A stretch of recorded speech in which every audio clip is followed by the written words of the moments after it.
going to be getting my speedometer working. So what I have over here is the little Dakota Digital buffer box that I need to get the Speedo working. As I mentioned earlier, in quite a few videos, my Speedo stopped working, and I figured out this box was to blame. I realized it wasn't powering on anymore, so my Speedo wasn't working. Anyway, I looked into it, and it turns out this thing has a lifetime warranty, so I contacted Dakota Digital, mailed it into them, got it back. They got it all fixed up for me. So today we're going to be reinstalling this thing. I'm going to show you guys how to calibrate it, as well as just go over the wiring a little bit as far as how to get this thing connected in your speedometer. And from there, hopefully you can go and get the Speedo working in your LS swap car. All right, so I got the box back, and this is what Dakota Digital sent me back. All it says, you know, the problem, the thing wasn't lining up, may need an update. Looks like they just updated the software, tested it, and it's working fine. This is the one that I sent them back. You can see it's all scratched up, so they didn't just give me a new one. But yeah, doing this saved me 80 bucks. I didn't even know there was a lifetime warranty on this thing. So right now we're just gonna go in here. We're gonna pull the panel off the bottom. I already have the wiring there because the thing was already set up before. So I'm just gonna connect the power, the ground, the wire going to the Speedo, see if it powers up, and then I'll just go over the wiring diagram if you're gonna be installing this in your car. Now just keep in mind that this is only for an early 90s Camaro Firebird. I believe it's 90 to 92. Somebody correct me if I'm wrong. It may even go into 89, but pretty much only if you have a digital or electronic speedometer. And what I mean by that is you don't use a cable actually going to the transmission to spin the Speedo. So if yours is one of the newer years like mine, and keep in mind my car is an 86, as a lot of you guys know, I did the 92 dash swap. That's why I have this cluster and why I can actually use this thing. I don't have a cable. But don't worry, if you do have an older third gen that doesn't use the electronic speedometer and it does drive the Speedo with a cable, there are other options. There is a conversion box that converts the analog cable into an actual digital signal, so you can work it with your LS1 swap.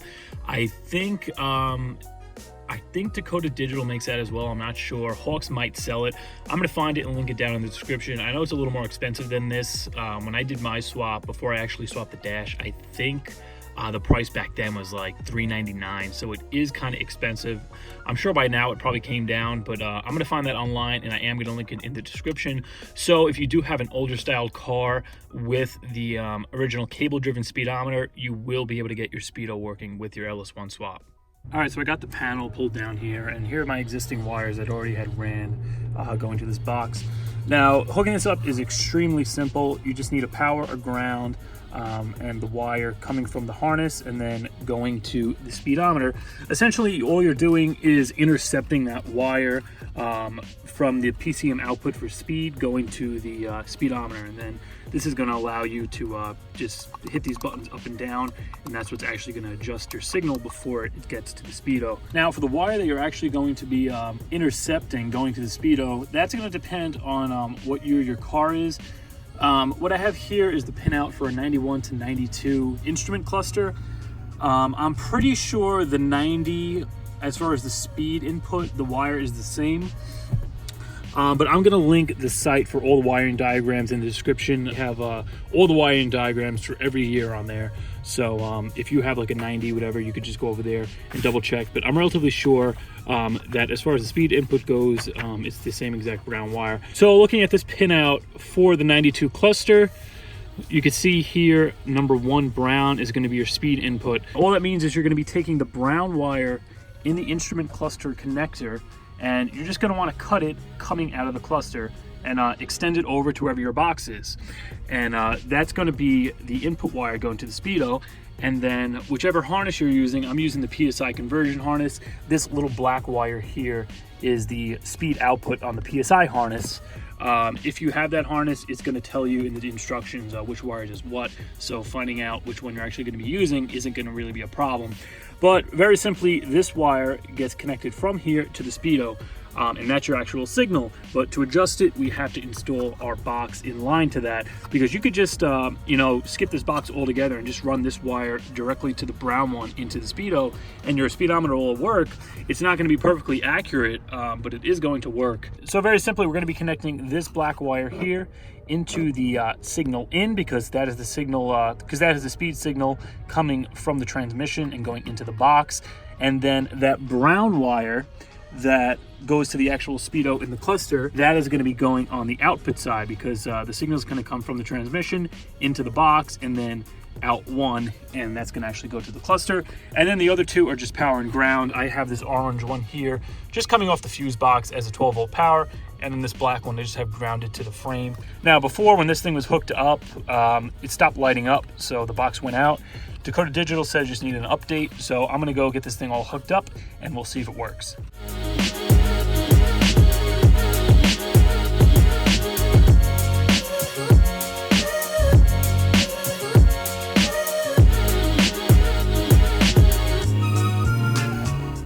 All right, just like that, we are all hooked up. So now we cycle the key on. We should see red numbers come up here. Perfect. So it looks like they got it all fixed up. I'm gonna use my phone as the actual GPS speedometer. As I'm driving, I'm just gonna hit these buttons, and that's going to move the speedometer either up or down until I get it lined up with the GPS reading. And that'll be it. We'll have our speedometer all calibrated and ready to go. But before I go and do that, there's one more thing I'm gonna go through, and that's gonna be how to actually get the sensors hooked up for your LS1 swap. I figured while I'm touching on the speedometer, I might as well go through the coolant temperature, you know, the oil pressure, and the tach, just to show you guys, if you're doing one of these swaps, which wires you're gonna need to get your gauges working. Now, this is gonna differ depending on what year you have. I have a 92 instrument cluster, but my actual body harness for the gauges is an 86. So just to eliminate confusion, I'm going to be using the 91 to 92 C100 wiring harness, just to show you guys which wires do what.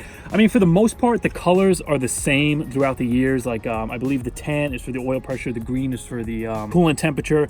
But depending on what year you have, the actual pinout is going to be different. I think for like almost every year from 82 to 92, there's a different wiring diagram for the C100 pinout. So you're definitely going to want to get the correct diagram for your year, because depending on which it is, those wires may be in different spots. Now, once again, that comes back to the wiring diagrams. That is going to be in the description. That's going to have all the different years. So depending on which one you got, you can just go in there and select the C100 pinout for your year. So back to this pinout real quick for the 82 to 92 cluster.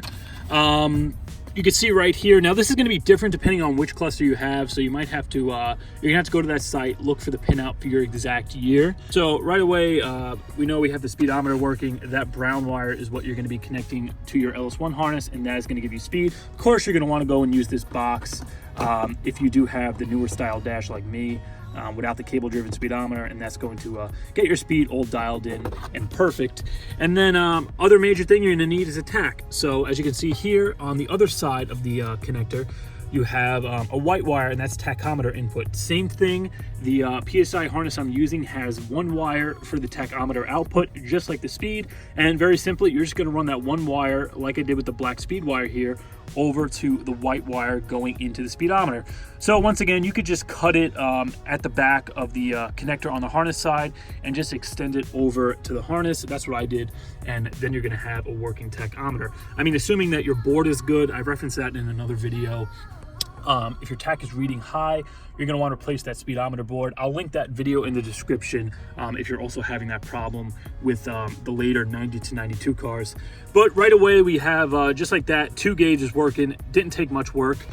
From there, all we're really going to have left is the oil pressure and the coolant temperature. Now, right off the bat, you're going to have your battery voltage working. That's just taking voltage from the actual engine harness. So your voltage is going to work, as well as your fuel gauge, because that's just running back to the tank. Doesn't matter what motor you're running, as long as the sender's in there, it's going to be reading. So the other things that you're going to have to get working really are your oil pressure and your coolant temperature. Now, this is a C100 wiring pinout for a 90 to 92 car. I kind of circled the important stuff here, what we're going to be using. As you can see, as I referenced on this other pinout here, you have your tachometer wire. That's going to be white.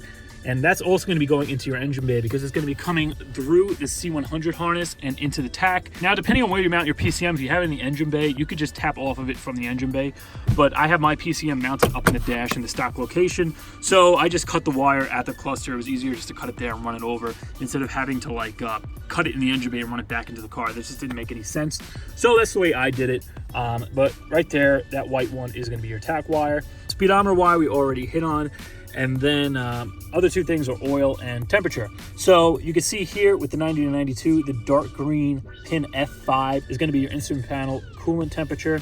Now to get this hooked up, I actually ended up using an F-body coolant temperature sensor. Now granted, it doesn't work absolutely perfectly. The temperature reads off by maybe 15 degrees. I think it reads too low. But I got used to driving this car over like the 4 years that I had it swapped. So I know exactly where the gauge is sitting, so it really doesn't bother me much. It's just, it's not 100% accurate. Right up front here is the coolant temperature sensor for the motor. Now, don't be mistaken, there are two temperature sensors. The one right down there under the alternator, that is actually giving coolant temperature to the PCM. The one that I'm using for the gauge is all the way back here. You're probably not even going to see it, but it's in the same spot on the head, but all the way in the back underneath that coil. And that I have running to inside the car. I believe it's a 2-wire sensor. And one of them is just going to ground, and then the other one I have running over to that green wire in the C100 connector, and that just from there goes right into the car through the factory dash wiring and into the cluster, and that's what gives me my coolant temperature. And now if you want to read perfectly accurate, as far as I know, the best way to get a perfect reading would be to somehow use the factory 3rd gen small block coolant temperature sensor. Now the problem with that is the factory one is huge. I don't know, I think it's like a 5/8 thread or something like that. It's a really big sensor and it's not going to fit into the head. You would have to somehow get some kind of adapter or actually drill the head out and tap it to fit that bigger sensor. I didn't want to go through all that, so I just ended up using the factory LS1 sensor. Only thing is, it's not 100% accurate, but I do know if the car is running hot, that's all that really matters. As long as I know the temperature is in the safe range, I know I'm good to go. And for the oil pressure, same thing. I'm using the factory wire. So you can see here, the oil wire is a tan wire, and once again, just a tan wire coming out the back of the cluster, going through the C100 and into the engine bay. Now, for any of you guys who may be lost on what I'm talking about by C100, that is the C100 connector 100, that is coming out of the firewall on the driver's side. Now, I referenced this in quite a few videos, you know, being two harnesses and which one you have to get rid of when you're doing your swap. Now, the one over here is the one you're not getting rid of. This is the one you're keeping, because this one here, C100, now this just splits. There's a 1/4-inch screw just going through this and holds it to the firewall, so if you get in there, I don't know if you can be able to see it, but it's coming in right underneath here. You could just unscrew it and this just disconnects, and this is what you're going to be left with. I believe this is the cowl side. So once you disconnect that, this is what you're going to be looking at. And the connector is actually split up in two different parts. One half is going to the headlights and everything, and then the other one is actually going to the engine sensors. But once you pull the thing off, it's going to be one piece. They're just kind of connected by like a little clip in the middle. This harness here is where your wires are going to be coming out. The white one for the tack, the green one for the coolant temperature, and then the tan one for the oil. But as I mentioned, you do have to go and make sure you get your correct year for this pin out, because depending on what year you have, these wires are going to be in a different spot on this connector. And then not only is this going to have your gauge wires, this is also what's going to have the wires that are going to power up all your accessories. So you have a few of the other important ones I circled here. Power, you're going to have your main power coming from the starter. It's going to be a red one. That's going to the ignition switch. That's going through that harness. You're going to have your purple wire for the starter going through that harness, as well as your gauges, the tack, the oil, the temperature, and then your really big pink ignition wire also is going to be going through that, and I believe that's also going to the starter. So if you're doing one of these swaps and you go get your motor wired up and then you're like, what the hell, it's not starting, either you cut something on that harness, you remove that altogether thinking that that's the old wiring, you're getting rid of it, but in reality you have to keep that, because that's going to be taking power from the starter. That's what's actually going to be cranking the car and getting the thing started up. So don't be confused the only thing the Ellis harness is going to do is run the motor. So that's going to run the injectors, all the sensors, you know, control the PCM. That's all it's doing. In reality, the only section that you're really going to be tying into for that harness is going to be taking power from somewhere off the battery or off the starter to actually power that harness. But what's actually going to be starting the car, headlights and everything, that's everything in this harness. So this is the important harness, the one you're going to want to keep. As for the passenger side, the one that's going to your old motor, all the sensors, and it kind of, I think it kind of goes through here and then runs down through the fender, and it actually goes through that connector right in there. That's the harness going to the old PCM that you're just gonna get rid of. You're not gonna need any of that stuff, because whether you go for the PSI harness or you just use a junkyard harness, that is what's going to be replacing that harness and actually run the new motor. All that stuff is useless for the Ellis motor. It's not gonna be able to control it. It's all junk. So there may be a couple of spots where it connects over. I think in the back, there's like a power distribution that feeds from this harness that connects into that one. Simply just, you know, disconnect the connectors. Anything that links the two together, just disconnect them. And then once you actually go in and see which wires you're gonna be eliminating, you can always pull those wires out if they're not gonna be needed. As for the actual oil pressure sender, I ended up using, at first I was using the factory 3rd gen sender, that really kind of big one. And simply what I did with the LS6 intake was get some like 1/4 inch little pipe adapters from like a hardware store, and I just kind of made a little thing so it's screwed into the actual block, and I just kind of had it sticking out over to the side, and I screwed the 3rd gen sensor into there, and then just hooked the wire up like factory, the you know, the tan instrument panel oil wire that's coming out of that connector. All I did was just hook it up to that, just how it was like hooked up with the old motor, and that's how I got my oil pressure going. Then that sender started giving me a problem, so I ended up going to what I believe is a 98 LS1 sender, and that actually works with the factory gauge, and it reads accurate. So that's how I have it hooked up now. I'm just using a regular LS1 oil pressure sender. And then for the coolant, I'm also using the LS1 style, as I mentioned, but that just doesn't read as perfect. All right, so our box is all booted up there. Pump, meth. I think we're just gonna drive around the lot and see if we could get a reading first, and then we're gonna have to go on the highway, and that's gonna actually give me a really steady reading, and then from there I can just hit the switches and get it dialed in. But let's see if it even works at all right now. Oh yeah. All right, so it's working. You can see it's reading about 5 miles an hour right now.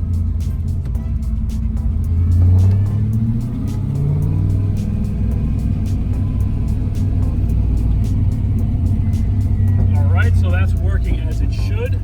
All right, so we're about to hit the highway here. No traffic, so that's good. I think I'm just gonna kind of, you know, take it easy in the right lane, try to maintain a constant speed, try to get this thing dialed in as close as I can.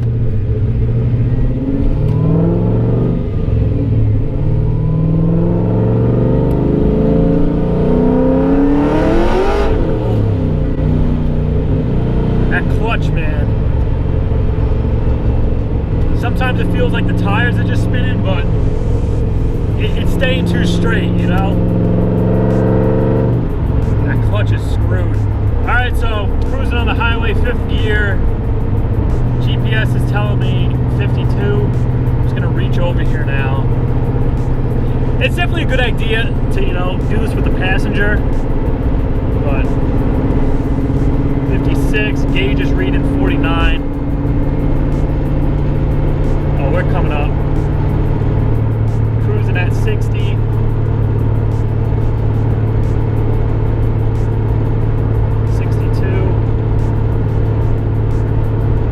All right, so I brought the number on the box from 100 up to 118. Looks like it's just about reading good now.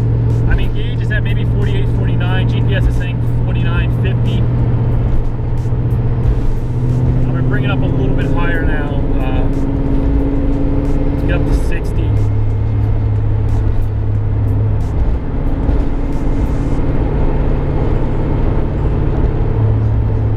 It may be like, it's pretty much there. We're at 6. I'm happy with that. So I got it all dialed in, looks good. Yeah, definitely recommend do this with a passenger. It's gonna be a lot easier. You could just tell them the number you're at, you know, give me a click up, click down, try to get the number dialed in. It's a lot easier, especially if you have harnesses, than trying to reach all the way over there. I mean, unless if your wires are long enough or you're mounted in the console, then you can easily just hold it as you're going along.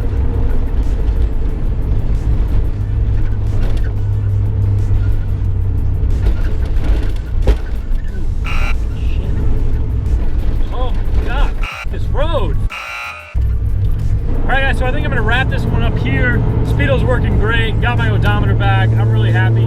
I hope I was able to help you guys out, you know, as far as kind of explaining the wiring, how to get your stock gauges working with your LS1 swap. Look in the description, I'm going to link the little Dakota digital box I have, as well as the one if you have a regular cable driven speedometer. So you can still get your Speedo working if you do have that style. Also, the link for the wiring diagrams are going to be down there.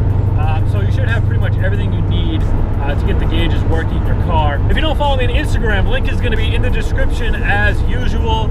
Always posting pictures on there when I was going to the track, time slips, stuff like that. Link to the next video. But for now, as always, if you enjoyed this video, please be sure to like and comment and subscribe, and I'll see you next time.